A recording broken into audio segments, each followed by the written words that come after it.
अस्सलाम वालेकुम वरहमतुल्लाहि वबरकातुहू। मेरी उम्र 36 साल है। मेरी लव मैरिज हुई थी। हम क्लास फेलोज थे और एक दूसरे को 6 साल से जानते थे। हम बेहतरीन दोस्त थे। दौरान तालीम ही हमने फ़ैसला कर लिया था कि मेरे शोहर की जॉब में सेटल होने के बाद घर वालों की रजामंदी से हम शादी कर लेंगे। मेरे शोहर की जॉब के बाद हमारे घर वाले मिले और हमारी शादी हो गई। अल्लाह ने हमें एक बेटे से नवाजा। मुझे कॉलेज के ज़माने से ही अंदाज़ा था कि मेरे शोहर मिजाज के तेज़ हैं, उन्हें गुस्सा जल्दी आता है।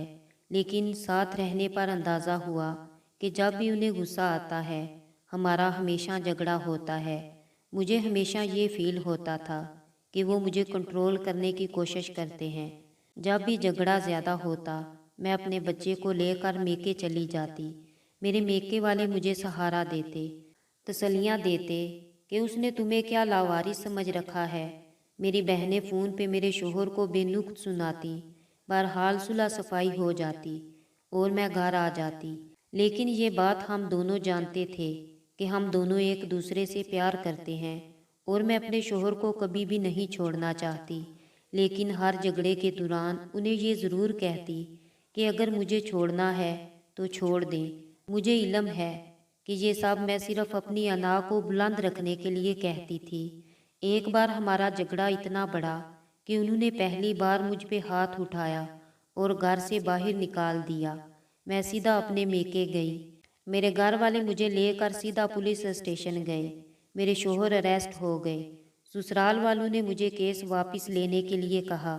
मेरे शोहर ने मुझसे माफ़ी मांगी और कहा कि आइंदा ये सब नहीं होगा। मैंने केस वापस ले लिया और वापस अपने घर चली गई। 3 माह बाद हमारा फिर से झगड़ा हुआ और मैं हमेशा की तरह बच्चा उठाकर अपने मेके चली आई।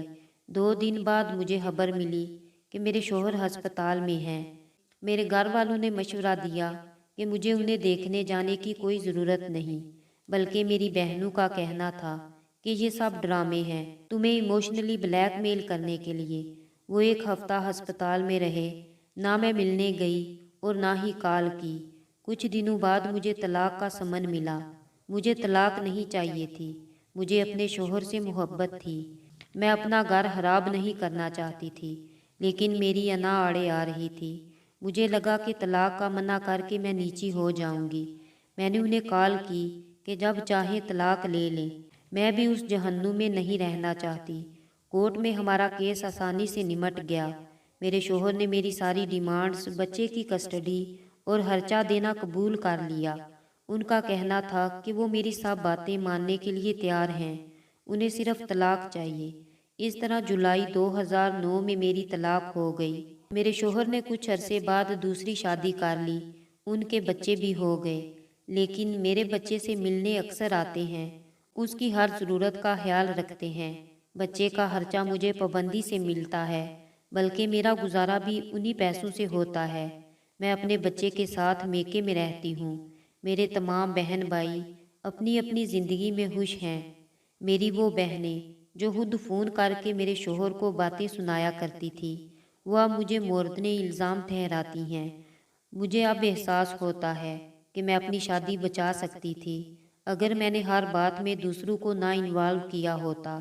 कभी कभी हमारे खैर हवा ही हमें डिबोते हैं। मैं अभी भी ये नहीं कह रही कि मेरे शोहर या मेरी गलती नहीं थी, लेकिन हमारे झगड़े इतने बड़े नहीं थे जिनकी वजह से तलाक ली जाती। ये मेरी दरख्वास्त है सारे कपल से कि जहाँ तक हो सके अपने मामले खुद निपटाएं। आपका खुद से बढ़कर कोई खैर हवा नहीं।